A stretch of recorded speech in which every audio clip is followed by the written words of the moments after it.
piramidanya begini, mundur.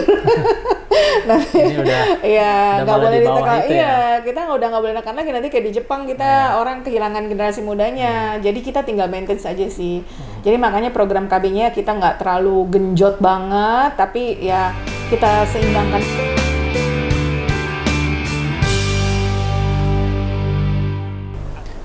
Halo sahabat tribunbekasi.com, sahabat Warta Kota Network, dan juga sahabat Tribuners. Pada kesempatan podcast kali ini, alhamdulillah kita diberi kesempatan dan diberi waktu oleh Ibu Kadis nih, Ibu Kepala Dinas Pengendalian Penduduk dan Keluarga Berencana Kabupaten Bekasi, Ibu Firjawati. Terima kasih Bu waktunya. Gimana kabarnya nih Bu? Baik, Pada hari ini. Sehat walafiat, alhamdulillah. Ini sahabat Tribun Bekasi, memang Dinas Pengendalian Penduduk dan Keluarga Berencana ini harus diketahui sebenarnya oleh masyarakat Kabupaten Bekasi memiliki peran yang sangat luar biasa ya Bu ya. Maksudnya nggak hanya urusan KB atau urusan penurunan penduduk atau pengendalian penduduk, ini memiliki peran penting sebetulnya Bu ya. Nanti kita akan menggali lebih dalam, termasuk juga terkait upaya penanganan stunting yang ada di Indonesia ini kan, khususnya nanti di Kabupaten Bekasi. Sebelum kita jauh bertanya-tanya mengenai upaya-upaya dan langkah-langkah yang dilakukan, sahabat Tribun Bekasi ingin tahu nih Bu, maksudnya angka stunting di Kabupaten Bekasi berapa, dan mungkin dari jumlah balita secara data umumnya seperti apa, dan bisa dijelaskan ke sahabat Tribun Bekasi Bu. Oke, makasih ya pertanyaannya. Salam buat sahabat Tribun Bekasi. Perkenalkan, saya Firza. Saya Kepala Dinas Pengendalian Penduduk dan Keluarga Berencana. Tapi sebelum saya jawab pertanyaannya Mas Azam, saya ada yang mau saya sampaikan, bahwa negara itu menitipkan 2 tugas besar ke DPPKB. Dalam hal ini merupakan subkoordinasi dari BKKBN, yaitu yang pertama adalah Dinas Pengendalian Penduduk ya, udah jelas tuh. Kita bertugas mengendalikan pertumbuhan penduduk, ya kan? Dan tugas besar kedua, amanah keduanya adalah bagaimana caranya kita bisa meningkatkan kualitas penduduk. Jadi peningkatan kualitas penduduk dalam hal ini tidak person, tapi fokusnya adalah ke unit terkecil dalam masyarakat, yaitu keluarga. Jadi gimana Dinas KB ya, Dinas DPPKB itu bisa membangun keluarga-keluarga yang ada di wilayahnya menjadi keluarga-keluarga yang berkualitas. Seperti itu. Makanya di dalamnya ada program stunting gitu. Jadi 2 amanah besar ini yang saat ini posisinya saya emban, itu adalah mengendalikan penduduk dan peningkatan keluarga berkualitas gitu. Nah, untuk pengendalian penduduk, alhamdulillah kalau Bekasi posisinya hari ini sejak hasil sensus kemarin tahun 2020 itu jumlah TFR ya, total fertility rate namanya, atau angka kelahiran kasar. Itu angkanya sudah di bawah dari Provinsi Jawa Barat. Maksudnya di bawah itu artinya lebih bagus. Kalau Jawa Barat itu angkanya masih 2,1, kita itu udah 1,97%. Artinya apa? Maksudnya artinya apa? Pasti bingung kan? Artinya apa? Artinya gini, kalau kita angkanya 1,97, artinya penduduk di Kabupaten Bekasi, terutama keluarga atau pasangan usia subur yang ada di Kabupaten Bekasi, itu anaknya rata-ratanya itu 1,97. Artinya nggak lebih dari 2 gitu ya? Nggak lebih dari 2. Kita udah dalam posisi aman gitu. Nah, kalau di Jawa Barat masih 2,1 gitu.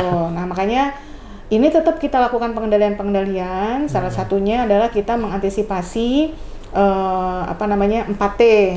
Jadi keluarga yang punya anak lebih dari 2, anak-anak yang lahirnya berdekatan dan lain sebagainya. Nah, baru kita masuk ke stunting nih. Bagaimana caranya mengembangkan keluarga berkualitas. Nah, keluarga berkualitas sekarang ini persoalan utamanya adalah di stunting. Kenapa banyak anak-anak yang dilahirkan ternyata mereka itu gagal tumbuh. Gagal tumbuh. Jadi ibaratnya kita disiramin mungkin sama Iya. orang tuanya, tapi ibaratnya kayak pohon ya, Iya. pohon disiramin sama orang tuanya tapi kurang tumbuh. Nah di Bekasi ini berdasarkan hasil data survei data gizi terakhir itu 17,8%. Jadi balita kita tuh 17%-nya itu stunting. Stunting itu artinya bukannya gagal tumbuh jadi kate ya, Iya, gitu. Tapi kan gini, istilah stunting mesti diinget nih, pendek, Bekasinya itu ya. pendek belum tentu Belum tentu stunting, tapi semua yang stunting biasanya pendek. pendek.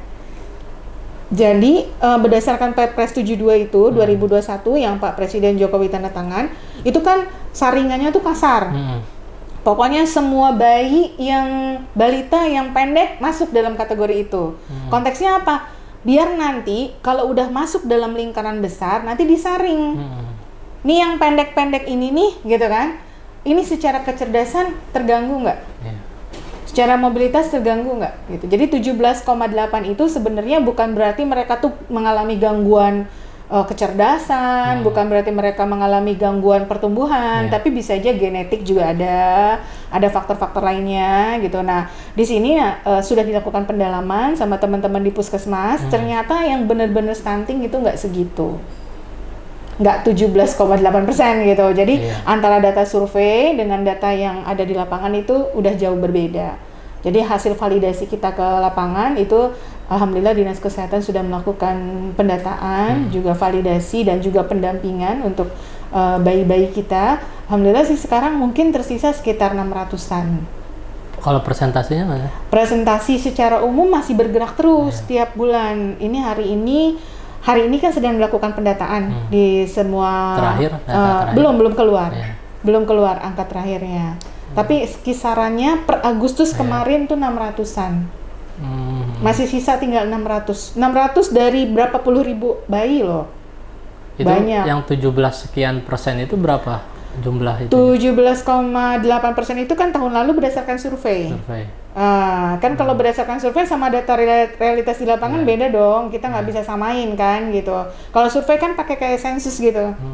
Misalnya di keluarga ini diambil berapa dari blok sensus, diambil 10 keluarga, dari blok sensus diambil berapa keluarga. Nah, didapatkan 17,8% kan stunting. Nah, setelah dilakukan pendataan di lapangan ternyata nggak segitu angkanya gitu. Nah, setelah dilihat di lapangan angkanya itu terakhir ini bulan Agustus ada 600-an bayi. Nggak nyampe 10 atau berapa persen kalau? Nggak nyampe dong, nggak nyampe. 1,5% aja nggak nyampe. Iya, gitu. Itu kalau stunting sendiri kan tadi balik lagi itu tadi kan nggak apa yang pendek ini belum tentu stunting, tapi yang itu kan stunting ini juga nggak hanya tanda ini, mohon maaf maksudnya nggak hanya di kalangan warga miskin sebenarnya.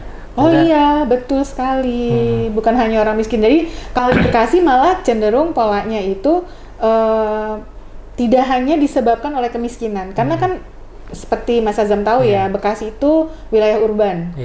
Banyak sekali orang misalnya dari Jawa, dari Sumatera hijrah ke sini gitu kan, istrinya kerja, suaminya kerja, anaknya dititipin di tetangga misalnya kayak gitu. Nah itu yang kayak gitu itu penyumbang stunting tuh, salah satunya pola asuh ya kan. Terus juga ada pernikahan yang tidak diinginkan.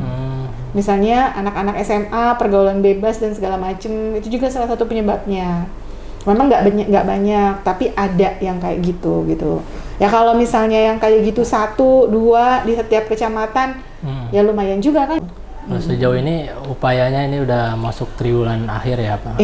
Di tahun 2023 upayanya dari dinas itu apa saja sih yang menjadi program kita program dari TPPS ya, tim percepatan penurunan stunting ya. Jadi kalau kami ini kan sistemnya kolaborasi ya Pak ya. Jadi ada di dalamnya itu ada semua OPD, baik dinas pendidikan, dinas Diskominfo Santik, terus juga ada Bapeda, ada CSR gitu ya. Kita sudah berusaha sejauh ini, apalagi dinas kesehatan karena kan 30% disumbang oleh dinas kesehatan sama RSUD gitu ya.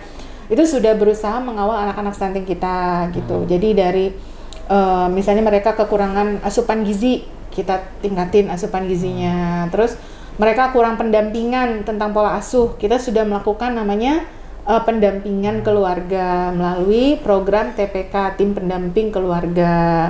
Terus misalnya mereka nggak ngerti cara ngerujuk bayi sakit, misalnya kalau bayi sakit gimana sih cara nyelesainnya? Udah dikasih tahu nih, ada di dinas kesehatan pelatihannya, seperti itu. Jadi di posyandu sekarang yang ada di Kabupaten Bekasi yang jumlahnya 2.000 posyandu ini sudah ditambahin poin-poin untuk penanganan stuntingnya. Misalnya kalau ngadepin balita sakit gimana sih? Kalau ngalamin ibu hamil apa aja sih yang mesti dilakukan? Ada namanya kelas KIA kalau di Dinkes. Terus ada kalau di kegiatan untuk manajemen balita sakit di puskesmas. Pokoknya udah sistematis gitu dengan program-program yang ada. Kalau di KB sendiri ya kami mengorganisir. Ada tim apa namanya di KB? Tim sendiri apa petugas? Enggak, kalau di kami memang nggak bisa bergerak sendiri. Kalau untuk stunting memang harus berkolaborasi. Jadi untuk pelayanan intervensi langsung ke pasien itu dinas kesehatan. Tapi ada tim penyuluhnya juga ya biasanya, ada petugas. Enggak, kalau kami penyuluhan. Jadi kita ke pengubahan perilaku sekaligus sama pendampingan gitu. Itu sejauh ini juga misalnya ada program apa sih yang mungkin khusus, mungkin kan utamanya kan sama lah ya dari yang lain, ada ciri khas program khusus yang di Kabupaten Bekasi dalam penanganan stunting itu? Ya ada sih beberapa usulan dari teman-teman Bapeda ya. Kalau nggak salah gebrak peting, gebrak peting itu diusul sama teman-teman Bapeda untuk bisa meningkatkan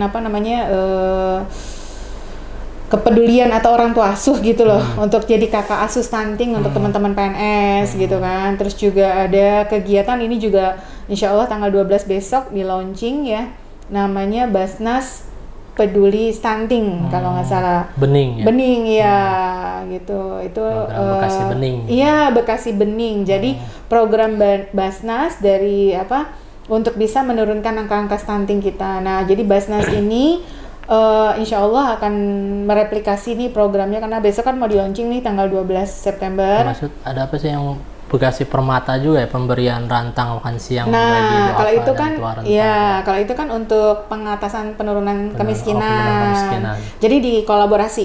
Jadi penurunan kemiskinan dengan energi yang sama gitu kan, mengantar rantang ke semua masyarakat yang membutuhkan, dan digabung dengan program Bekasi Bening. Jadi Bekasi Basnas bantu atasi stunting gitu. Karena sebenarnya masih satu keterkaitan. Pengendalian penduduk mungkin dengan programnya itu tadi kan ada penekanan laju pertumbuhan penduduk, termasuk ada penanganan gizi, termasuk yang lain-lain. Itu yang muaranya itu sebenarnya yang dicanangkan pemerintah pusat itu kan Indonesia Emas ya tahun 2045 betul. Iya, seperti itu. Jadi alhamdulillah sih ya senangnya sih memang karena banyak pihak yang peduli gitu kan. Memang ini kan semuanya perintah dari pimpinan kita ya. Jadi alhamdulillah semuanya gercep gitu kan, gercep, saling bantu. Jadi ya penanganannya, dan doakan kami targetnya tahun ini 14% gitu ya. Jadi kalau Pak Jokowi kan suruhnya tahun depan gitu ya. Kita sih pengennya tahun ini gitu, mohon doanya. Kalau sekarang udah berapa kan belum persen? Masih dites, masih diproses. Penilaiannya nggak bisa cepet Pak. Itu surveinya harus door to door gitu, nggak bisa langsung main itu satu. Berarti pakai yang data yang pusat nasional. Itu yang 17 itu ya? Iya, data nasional, data sampling lagi. Iya, walaupun kata ya kita tetap pakai aturan main dari pusat. Seperti apa aturan main dari pusat kita ikutin gitu, seperti itu. Ada kendala nggak sih Bu di lapangan lagi misalnya di masyarakatnya? Yang pasti kan kita kan double burden ya, double social burden. Ada bencana kekeringan, ada bencana inflasi, ada bencana stunting, ya itu aja sih kekurangannya kita ya, kita ke kendala sumber daya sih sebenarnya. Cuma ya Bismillah aja ya, kan kita tujuannya kan menyelamatkan generasi ke depan ya. Jadi harus tetap mendapat prioritas gitu, biar generasi-generasi yang ke depan juga tetap mendapatkan haknya untuk bisa hidup secara layak. Kalau dari pas di lapangan itu dari orang tuanya sempat ada keluhan, ya pasti ada. Dia mungkin seperti apa itu kan? Pasti ada. Tapi kayaknya teman-teman udah biasa ya hadapin itu, karena kan bukan program baru ini, stunting ini udah cukup lama. Tapi kita bisa sih insya Allah kerjasama kan, apalagi kan sekarang TNI udah ikut serta. untuk nangasin stunting.